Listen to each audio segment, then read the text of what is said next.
Nüüd on meil rullid jalas.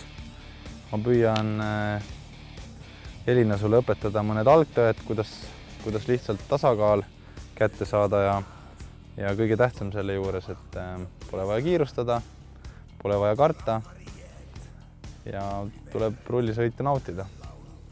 Ja muidugi õpetajat kuulata. Hetkel ma ei naudi siin midagi, ma aktiivselt kardan. Aga selge. Me sinna suunas. Ja teeme seda harjutust, et proovid libistada. Tugi jalal ette ja tagumine jalg varba peal.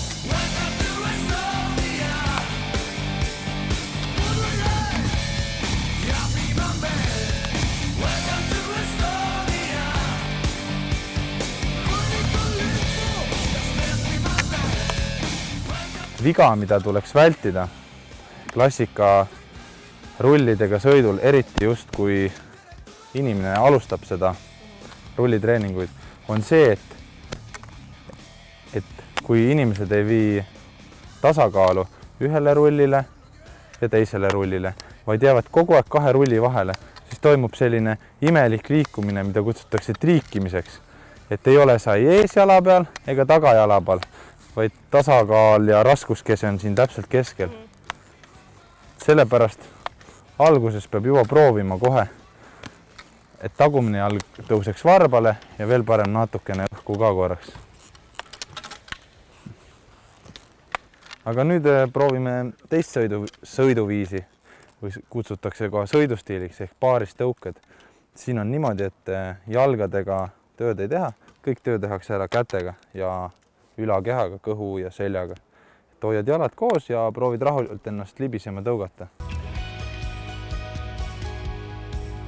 Ja kiiruse kasvades saad kogu kiirust üleval hoida, et enne kui rullid hakkavad peatuma, teed uue tõuke. Kuigi lõpuks pead jõudma välja selleni, et jalad püsivad kogu aeg koos. Ja nüüd proovime klassikas veel kolmandat kasutatavat sõidustiili. See on just nagu oleks paarist tõuked kätega, aga jalgadega annad natuke hoogu kaasa. Ehk kui hakkad paarist tõuget tegema, siis lükkad jalaga ka.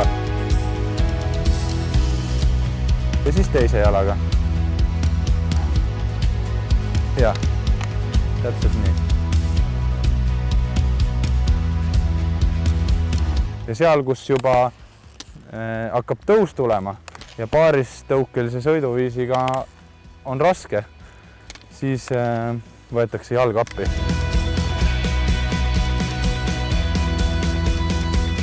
Tegime jalgadele 3 harjutust ja ei jälginud väga palju käsi. Aga suusatamist tuleb jälgida, et käed oleks päris pulksirged ees, sest nagu sa isegi tead, et asju on ka pulksirgete kätega hästi raske tõsta, siis natuke kõverdad enda poole, siis sul tekib kohe jõudu rohkem. Ehk kui sa lükkad paaris, võtad käed kehale lähemale ja tõukad siit paaris.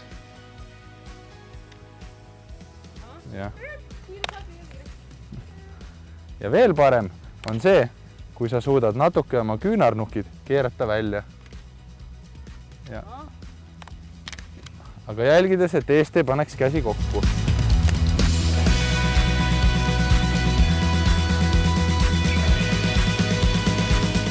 Nii, sina, Elina, saad enda kavasse võtta huvitavama harjutuse, mis nõuab natuke rohkem tasakaalu, küll mitte kiirust. Et selleks, et teha paaristõukeline sõiduviis, teed kõigepealt jalgade 1, 2, 3 ja siis tõukad paaris. Paaris? Jaa, täpselt. 3 ja paaris.